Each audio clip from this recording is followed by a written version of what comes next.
believe it or not, when a policeman makes a claim against you, when you get a summons, when you get a charge sheet is it's a true bill.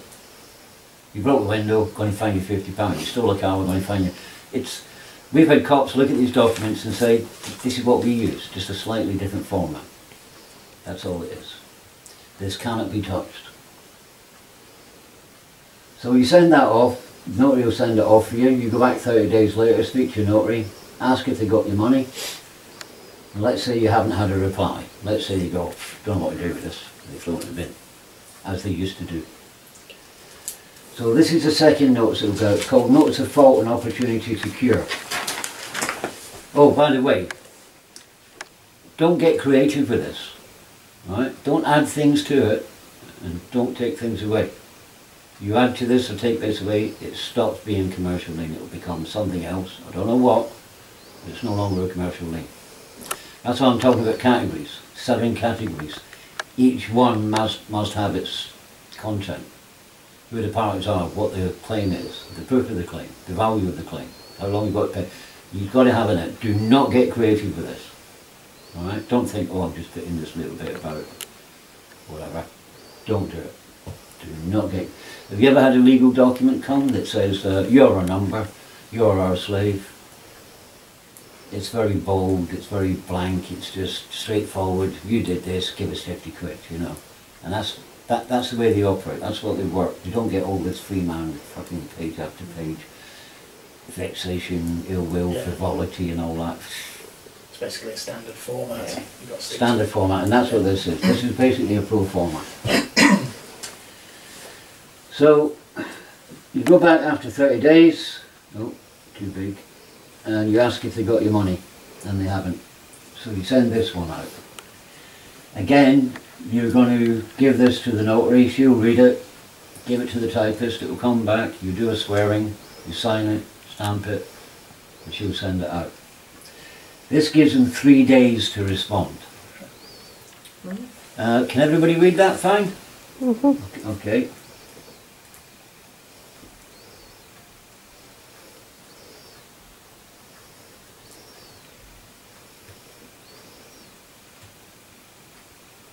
There's that word, dishonour. Yes. Well, that does come into in equity. You're dealing in equity here. Not common law, not free man, not sovereign, not constitution, it's equity. You're in chancery, you're in the land of debt. Now this is a civil matter, it's not criminal. Just to let you know. So you go back, give her another 60 or 80 quid, they'll type this up, sign it, swear it, she'll seal it and she'll send it out. You go back after another 3 days and ask it, have you got my money? And she says no. Have you got anything for me? No, they're ignoring us.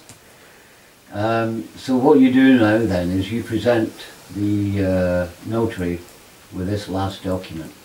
This doesn't get sent out. This is for you to keep. This is their certificate of default.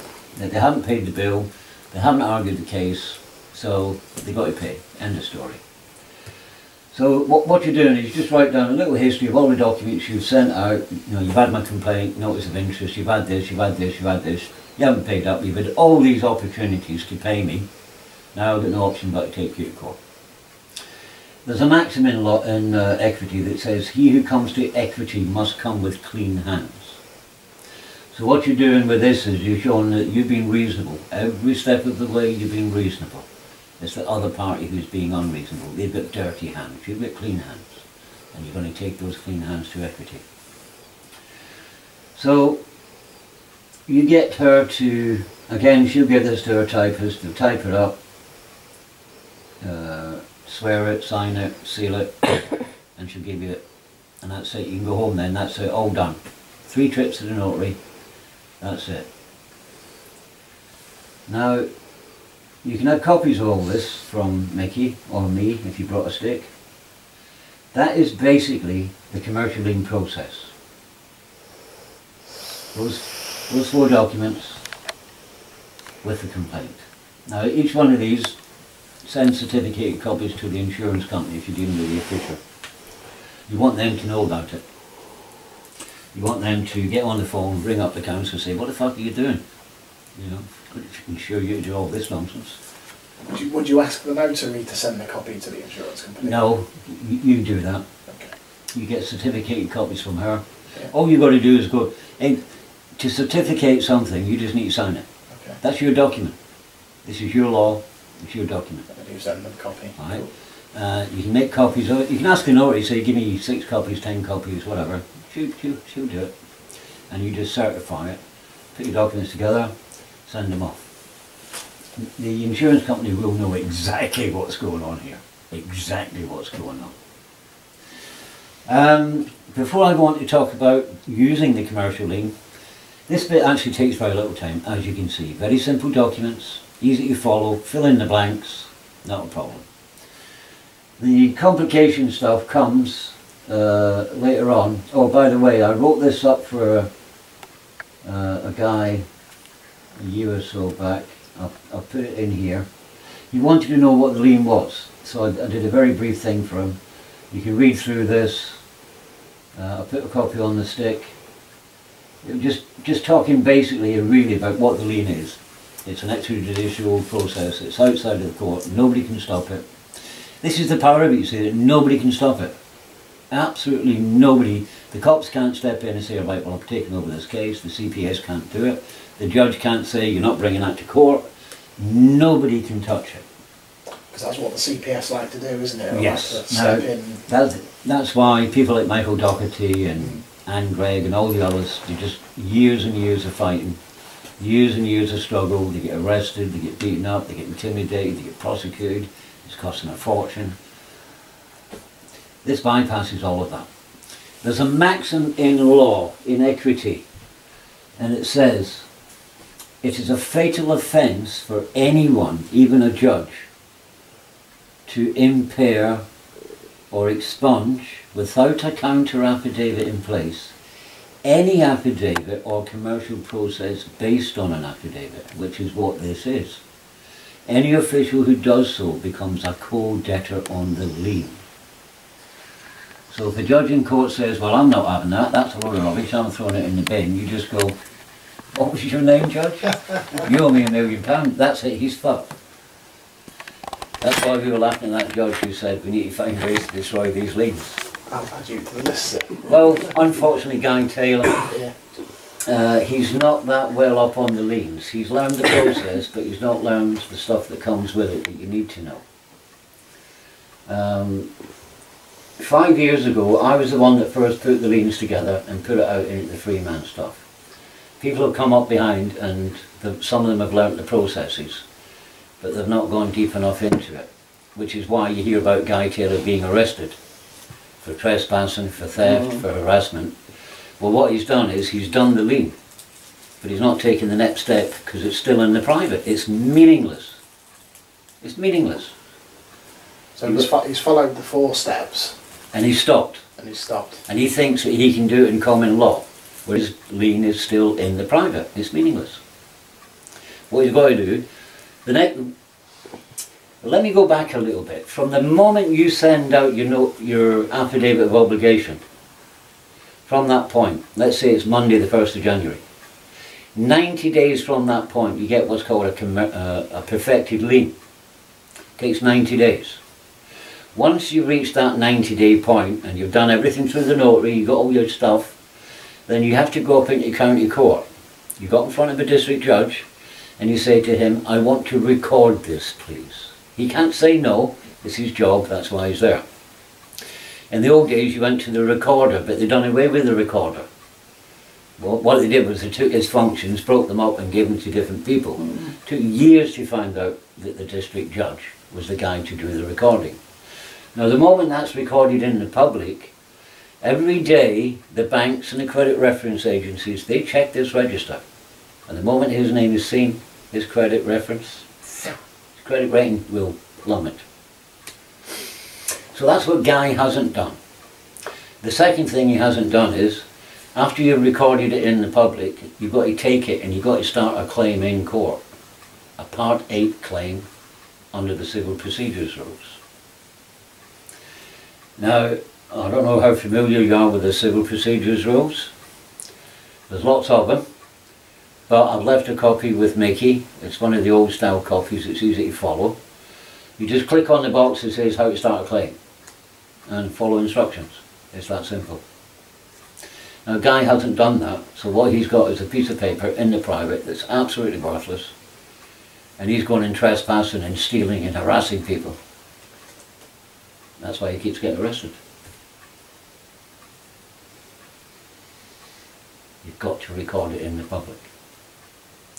That's why you use the notary.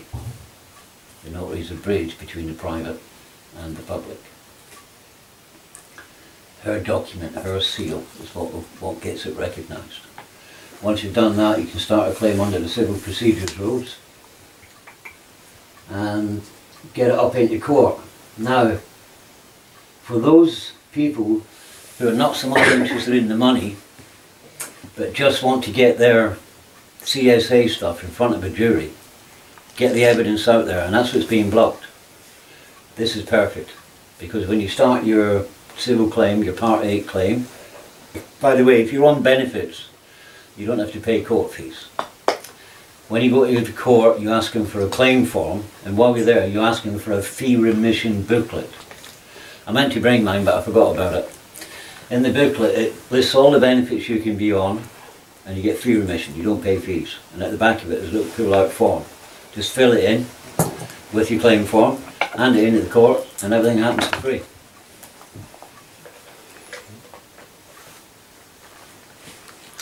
So once you start your claim, what you're asking the court to do is to enforce the debt. You're not asking the court to sit down and have a trial. You've already had that. You're not asking the court for a judgment. You've already got that with the notary. So what you do is you start your Part 8 claim and you serve the claim papers on the lien debtor. The lien debtor then has a choice. Do I go up into court and defend this, or do I pay the money? That's the choice. Do I pay the £1,000,000 or 10 grand, whatever it is, or do I go up into court and defend it? If they choose to come up into court, then they're going to sit in front of a jury, and it's going to be debated point for point. Every single claim has to be debated point for point. And all the evidence can be brought out there. All the cover-up paedophile shit, all the paedophile, all the abuse, the lies, the fucking destruction of evidence, records. That's your chance to bring it all out in court in front of a jury. And the jury will make the decision. Now, if you get 10 points on your lien and you get defeated on 9, if you win 1, well, the whole lien stands, the whole million stands. Not a tenth of it, the whole thing stands. Now, once you've got this up in court, if you get the order of the court, then all the enforcement that they use against us becomes available to us. We can send in the bailiffs. We can issue writs. We have bank accounts frozen. We have property seized, charging orders, attachment orders, third-party debt orders. All sorts of things. We can use the exact same enforcement system that they use on us. So do you want the bailiffs at the council door? Let's send them round. Do you want to freeze his bank account? Get a charging order. Do you want to stop him selling his house? Get a charging order. Do you want a bit of his wages? Get an attachment order. It's all there. It's all there for us. You just need to get yourself to that point, and this is what takes you there. There is no point in this where you can be stopped. Absolutely not one. God himself cannot stop this process. So long as you follow. As long as you follow. Don't get creative. Follow the steps, fill in the blanks. Don't change the format. Pay the money. And if you do get a letter coming round the side, you're exchanging affidavits, and as a letter comes in round the side, well, that's fine. You can open it and read it. Right, because this is bringing a knife to a gunfight. The affidavit is what's important. And if that's not a sworn affidavit and it didn't go to the notary, well, it's nothing.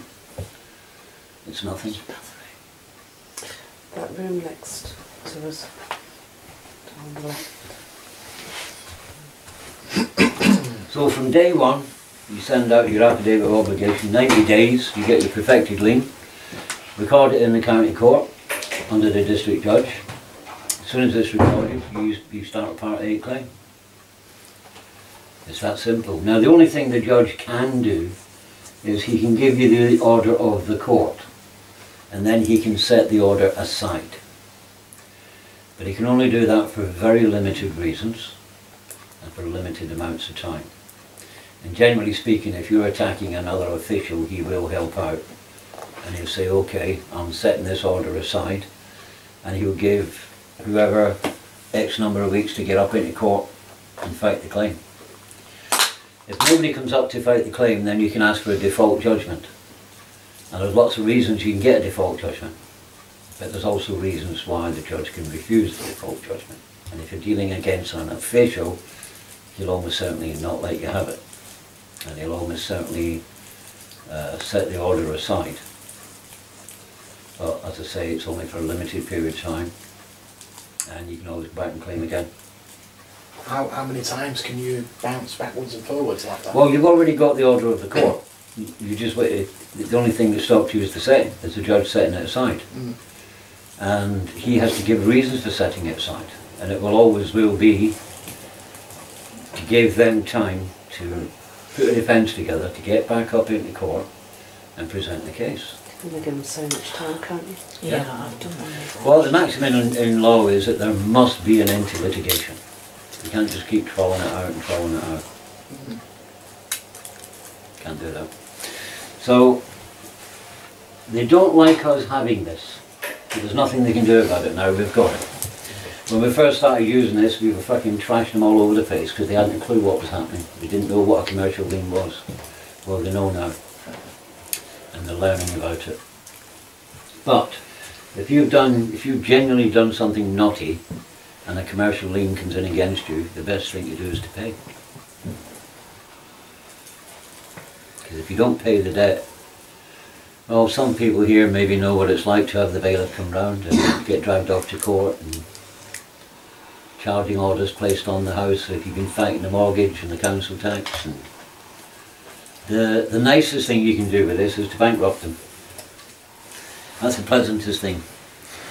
Everything after that is nasty. If you get a charging order put on your house, it means that you can't sell it. You will not get anybody in the bank to give you finance. You will not get bank loans, credit, if you have a lien registered against you. It's not going to happen. Absolutely no chance. What the taxman uses against you, isn't it? They use a commercial lien to seize all your assets if you don't. Very much the same. Yeah. All the paperwork that's used against us is pretty much a variation of that. If you pull out the charge sheet and the summons and the court and put them all together, you're looking at a commercial lien. Absolutely without doubt.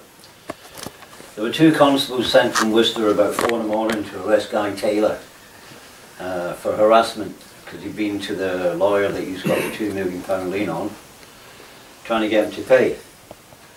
But of course he's not taking it from the private to the public, so the lawyer put a complaint in of harassment. 2 constables turned up from Worcester. While Guy was getting dressed, they were looking through his paperwork. One of the constables looked at it and said, I don't see what the problem is. This is the same paperwork that we use. You recognise that even though it was in a slightly different format. If you get the order of the court, what you can do is there's a whole bunch of things you can do. It just depends how nasty you want it to be, how long you want to drag it out. Do you want to punish the guy? Do you want to just get money off him? Or do you just want to bankrupt him and walk away and find somebody else? Depends what you want to do with him. So once you've got the order of the court, you can make an application for an interim charging order. Once you've got the interim charging order, you can then go back at a later point and get a full charging order. The charging order will be sent to the land registry, the land charges department. So any land that the guy owns, equitable title will come to you. He can't sell it, he can't do anything with it, because you now own it basically. The charge will go on his house, he can't sell it, he's stuck with it. I was under the impression that if somebody managed to put a charge on your house, if you sold it, then they would be paid from the money from the sale, if there's any left.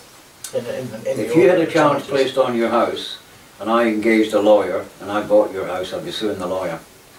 Because it's part of what they do when they do the conveyancing. Yeah. Do you have the right to sell? And that would be on the land registry, on the land charges department. They have a whole separate department, land charges department.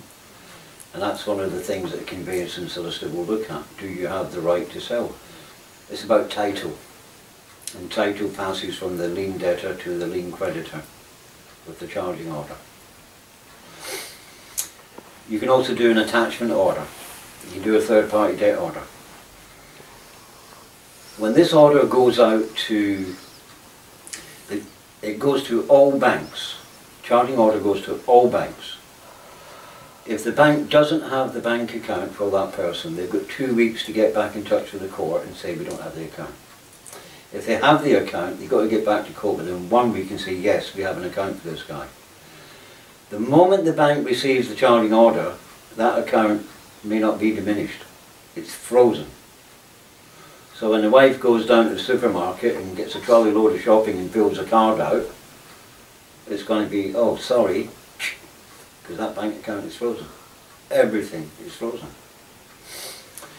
A notice goes to the Bank of England, and they have to search their register to see if you have any stocks and shares anywhere in the world. And if you have, they have to pass title from the debtor to the creditor. If they're working, put in a third party debt order. So they will extract money out of the earnings and give to you. Basically, once the lien is against you and you've got the order of the court, you're going to have to survive in whatever cash money you've got in the pocket. But you can't access your bank account, you can't use credit cards. You're not going to get a bank loan. You're not going to get a hire purchase agreement. You're stuck with cash money. Absolutely stuck with cash money. Now there's a whole bunch of writs that you can set out. The most powerful one is what we call a writ of feria factius. If you have the order of the court, you write out an affidavit, you write out a writ of feria factius, and you take it to the High Court Chief Enforcement Officer. He's the guy that does the old work of the sheriff, where he got the posse and came out and took the goods. Well, when they did away with the sheriff, they gave his job to the High Court Chief Enforcement Officer. So when you go to him with the order of the court, an affidavit, and a writ, he will take it, he'll stamp it, and he'll get the posse together and he'll go off and take the house, take the car, take the boat, take the land, take whatever. And he has more power than a standard bailiff as well, doesn't he, to come in? In many ways he does. Yeah. Yeah. We've all seen the show on the telly about the High Court bailiff coming round and barging his way in. They're the ones that can take doors off. Yeah. If any bailiff comes around then, if any bailiff came around then, you could just go down the courts and set it aside yourself, couldn't you then? Not necessarily. I've given a document to Mickey that I put together 18 months or so back. A friend of mine, Phil, got his door kicked in by a bailiff and cops, got assaulted, got arrested, prosecuted. He came and collected me and I went and stayed with him for a couple of weeks. And we were doing all this legal stuff for a claim against the bailiff. While I was examining the warrants, I suddenly realised what the scam was. So I posted what the scam was out on the internet so that the bailiffs couldn't do it anymore. And the scam is that the court gives the warrant to the bailiff. The bailiff goes back to the office and basically he types up and prints his own warrant. It's like cut and pasting bits from the original onto their warrant. And what they're doing is, they're acting as what's known as executor dis hoc. They're voluntarily taking on a problem. The problem the court has is, they want money from me, and I'm saying, fuck off. Now the bailiff turns up and says, I'll go and get that money for you, I won't charge you a penny, I'll go and get it for you, and I'll get my fees off the victims here. Well, the only way that they can get the money off us is to trick us. And they trick us by putting on their printed warrant. The court has instructed us to collect all the money due, including our fees. That's a lie. the court cannot instruct him, right? Because the court cannot put us in a default contract. Can't be done. Now what I did was I pulled out the law court decision that proves that. I've also pulled out the law court decision that says that the court is not liable for the fees of the bailiff, nor are we. If he wants money from us, and the law says that you can't charge for work not done. He's done no work for us, but he wants us to pay the 85 or 200 quid. So the only way that he can get that money, because if he takes us to county court, I want my 400 quid from this guy, the judge is going to say, well, what's the basis of your claim? Well, I levied his goods. Well, there's no contract there, and the court can't put you into a default contract. So at the moment, oh, I also pulled out the law that says that the bailiff must have his certificate and the original court warrant, and if he hasn't got them both in an intelligible form, then the police must arrest him.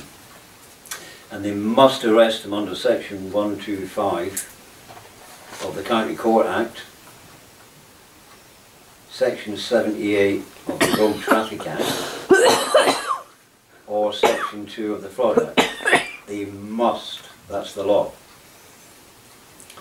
So any cop that refuses to do that, if you get a bailiff coming to your door, be nice to him and say, look, why don't you just call the police, because you get no fucking money, call the police and tell them that I threatened to hit you. Because they're going to call the cops anyway. They always do.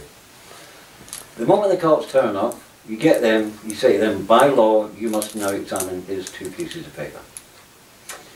And if the guy doesn't have them, you then turn around and say to the cop, you're now required by law to arrest this man. If they refuse, then what you have to do is threaten them with serious formal allegations under the police discipline codes of perverting the course of justice and serious negligence of duty. If they get found guilty under the police discipline codes, the very least that can happen to them is they lose their job. No job, no career, no pension. If there's a serious failure, like failing to arrest, they could themselves go to jail. There was a policewoman up in Lanarkshire in Scotland a couple of years ago get sentenced to 18 months because she couldn't be bothered to arrest a burglar. What if they fail or refuse to take the report? Again, that's a serious neglect of duty under the police discipline codes. You can stop a constable anywhere at any time and make a report of a crime. He's obliged to take it. Mm-hmm. All he's obliged to do is to write it down and then he can walk away. But when he gets back to the station, he's got to log it. It's got to go in for investigation. And if he fails to take a report of a crime, it's serious negligence of duty under the police discipline codes and he could lose his job. Make sure somebody's there doing that behind you. Filming. So all these videos that we've seen and things like that of these bailiffs and the evictions and things, where the people are asking the police to examine the bailiff documents and the police are literally turning away, ignoring them, I can't hear. Right, well that's the point where you take the collar number and you inform them. About 4 years ago I did a write-up on FMOTL, Free Man on the Land, when a bailiff came to the door. And he called the cops and said that I'd assaulted him and stole his padlock. Well, I did take his padlock, but I gave it back later, so it wasn't a theft. And I didn't assault him. No, I was too fucking tired, just out of bed anyway. But the cops turned up. There was a police sergeant, a woman, and a constable. I've just come back from a road trip.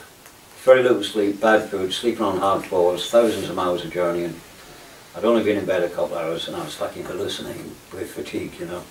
And suddenly I'm out in a car park with 2 cops and a fucking bailiff and I'm trying to pull my head together. I didn't do too badly, I should have done a lot.